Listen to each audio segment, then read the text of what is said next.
तो फटाफट हम लोग शुरू करते हैं। अब क्या सेंटेंस अरे जो सेंटेंस इंप्रूवमेंट जो हमने आपका 100 तक करा के छोड़ा था ना, उसके बाद का करवाएंगे। राजशेखर बेटा, मैं इस मामले में आज देख लेती हूँ, उसके बाद फिर एक वीडियो बना दूंगी। अभी मुझे इस पर सोचने दो और एक बार देखने दो कि इस डीवी को स्किप करना ठीक रहेगा नहीं रहेगा, क्या होगा।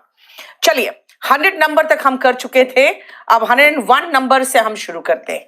She is really looking forward to interact with the poet. वो बिल्कुल तत्पर है, मिलने के लिए उत्सुक है। किससे? पोएट से। बताओ क्या होगा इसका, बोलो जल्दी बेटा। ये सेंटेंस इंप्रूवमेंट है और ये है आपके वॉल्यूम 1 से। चलो बताओ। यस देखो, लुकिंग फॉरवर्ड टू बेटा, लुक फॉरवर्ड टू जब भी इस्तेमाल करते हो, इसका मतलब हमेशा जब भी पूछा गया है, एग्जाम में पूछा गया है, waiting in anticipation. Waiting in anticipation एक होता है ना, थोड़ी सी चिंता सी हो रही होती है और एक थोड़ा सा टेंशन सा हो रहा होता है ना बेटा, उसी को कहते हैं look forward to. Phrasal verb है। जब भी लुक फॉरवर्ड टू देखोगे, समझ जाना ये टू बेटा प्रेपोजिशन है और प्रेपोजिशन के बाद वर्ब आईएनजी फॉर्म में आता है। Looking forward to interacting. बेटा लुक फॉरवर्ड टू से कम 15 बार तो मैं क्वेश्चन देख चुकी हूं एग्जाम में, ठीक है। नेक्स्ट आओ, Frank stood beside to Harry. Frank beside Harry खड़ा हो गया। बताओ क्या होगा। देखो ध्यान से बेटा, बिसाइड का मतलब होता है कि बगल में। बिसाइड्स का मतलब होता है कि अलावा। बेटा फ्रैंक हैरी के बगल में खड़ा हुआ है। 102 का answer A. If I will go there I shall buy the book.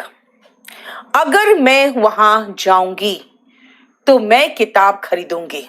बताओ जल्दी, अगर मैं वहां जाऊंगी तो मैं किताब खरीदूंगी, कैसे होगा बताओ तो, बोलो। एक रूल याद रखना, इफ वाले भाग में मतलब कॉमा तक, इफ वाले भाग में आप विल, शैल, वुड, वॉस ये सब नहीं देखोगे, ये सब नहीं आता।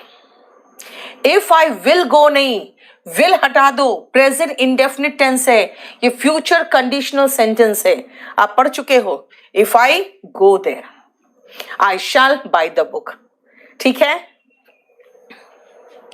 Next, it took her a long time to get past her failure in the medical examination.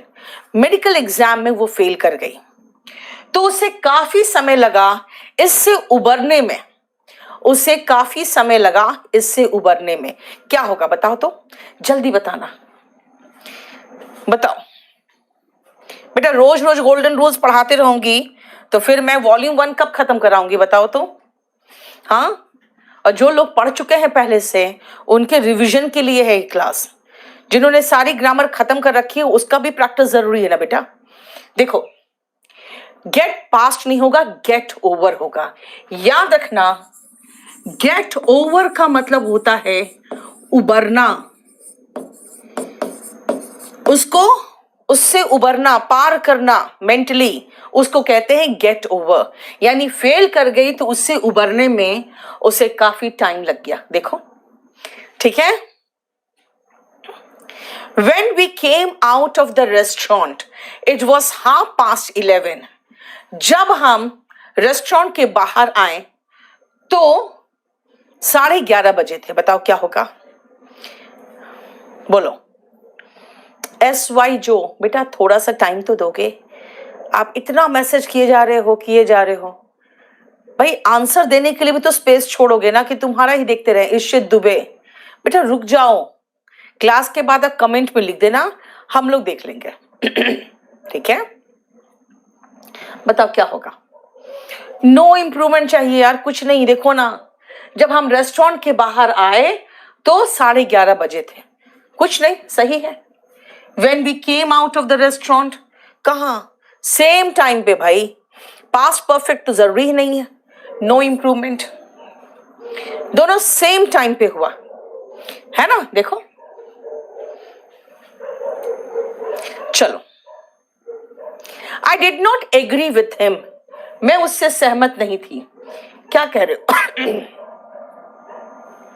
बात तो सही यार। सीजीएल सेलेक्टेड कैंडिडेट्स जो सीजीएल में सेलेक्ट हो चुके हैं, बेटा प्लीज आप लेखपाल के डीवी में मत जाइए, आपको जरूरी नहीं है। आप सीजीएल सेलेक्टेड है, लेखपाल ज्वाइनिंग नहीं करोगे आप, अच्छे से आपको पता है। तो कम से कम एक चीज मैं बता दूं, मैंने ये चीज तो देख लिया है एसएससी की नोटिफिकेशन में कि बेटा उनके कोई भी वेटिंग लिस्ट नहीं रहता, कोई भी सरकारी नौकरी में वेटिंग लिस्ट नहीं रख रहा है, क्योंकि कम से कम कैंडिडेट्स को भर्ती करके अपना भर्ती प्रक्रिया पूरा करना चाहते हैं सब। तो प्लीज कम से कम ये तो इतना तो दिमाग होना चाहिए कैंडिडेट्स में, आप सीजीएल में सिलेक्टेड हैं, सीजीएल में सीएचएसएल का मत भरिए, अब डीवी में नहीं जाना चाहिए आपको, आपको लेखपाल के डीवी में नहीं जाना चाहिए। जितने छोटे एग्जाम्स हैं सबके डीवी छोड़ दीजिए, इतना तो कॉमन सेंस होना चाहिए। आपको एक नौकरी चाहिए था सीजीएल वाला, अब कुछ लोग क्या कर रहे हैं ना, बहुत सारे यूट्यूबर्स, सीजीएल भी हो गया बेटा, सीएचएसएल भी हो गया बेटा, वो इतने अच्छे से आके वीडियो बना के डाल रहे हैं सब लोग। अरे भैया तुम लोग गाली खाने का काम कर रहे हो, एक तो तुम लोगों ने सीट खराब किया और उसका तुम उछल उछल के बताते भी हो कि हम ये क्या क्वालिफाई कर गए, हम वो क्वालिफाई करके। बंद करो ये सब चीजें करना। पता है कई कैंडिडेट्स आते हैं मेरे पास, बोलते हैं मैडम मैं 5 बार सिलेक्टेड हुआ हूं। मैं कहती हूँ बेटा तुम्हारा इंटरव्यू जब लूं ना मैं, तो प्लीज मत बोलना 5 बार सिलेक्टेड हो, क्योंकि तुम्हारे कमेंट में ना तुम्हें भी गालियां पड़ेगी, मुझे भी पड़ेगी। तो बेटा कम से कम इतनी शर्म होनी चाहिए कि आप सीजीएल सेलेक्टेड हो तो नीचे वाली नौकरी छोड़ दो, ये कॉमन सेंस की बात है। और इन लोगों को रिक्वेस्ट करना पड़ता है यार, शर्म की बात है। तुम्हारे छोटे भाई बहन है, ठीक है, अब वो हाथ पैर जोड़ रहे हैं आपसे कि डीवी मत करना, डीवी मत जाना देने, लेकिन तुम लोग क्या करोगे, जाओगे डीवी देने, फिर कहोगे मेरा इसमें भी हो गया उसमें भी हो गया। बेटा आपको जितना दहेज मिलना रहेगा उतना ही मिलेगा, बीवी तुम्हें एक ही मिलेगी। तुम्हें 4 नौकरी मिलेगी ना तो 4 बीवियां नहीं मिल जाएगी। अगर आपको 4 नौकरी के बल पे 4 बीवियां मिलती तो मैं कहती बेटा 10 में सिलेक्शन लो और 10 बीवी प्राप्त करो, आपको बीवी एक ही मिलेगी और नौकरी भी एक ही कर सकते हो। तो इसलिए प्लीज फॉर गॉड सेक अपने छोटे भाई बहनों का खराब मत करो मौका, ठीक है। इतना तो शर्म होनी चाहिए यार, ये तो बहुत कॉमन सेंस की बात है कि भाई हम सीजीएल की नौकरी ले लिए हैं लेकिन सारा खराब कर रहे हैं। चलो, I did not agree with him, मैं उससे सहमत नहीं था। He appeared to be so bigoted। बेटा बिगटेड होते हैं ना जो संकीर्ण मानसिकता वाले होते हैं, है ना, जिसको कहते हैं फेनेटिक भी। लेकिन बेटा फेनेटिक का मतलब हो जाता है तो अति उत्साहित हो जाते हैं अपने रिलीजन को लेकर, और बिगट होते हैं बहुत छोटी सी मानसिकता वाले हो जाते हैं। तो याद रखना बिगटेड का मतलब होता है संकीर्ण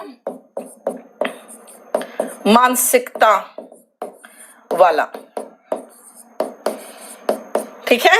आई did not agree with him, he appear to be so bigoted नहीं होगा बेटा, क्योंकि आप एक नेगेटिव एडजेक्टिव लगा रहे हो, एक अनडिजायरेबल एडजेक्टिव लगा रहे हो।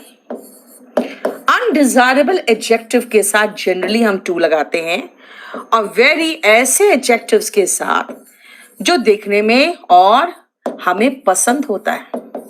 ही इज वेरी स्मार्ट, भाई बहुत स्मार्ट है, ही इज टू स्मार्ट यानी कुछ ज्यादा ओवर स्मार्ट है। समझ में आया? देखो देखो हो गया।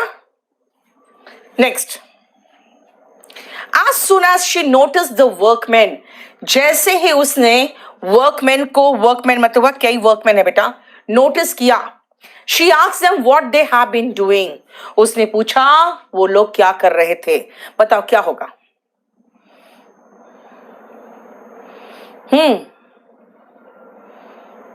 बताओ।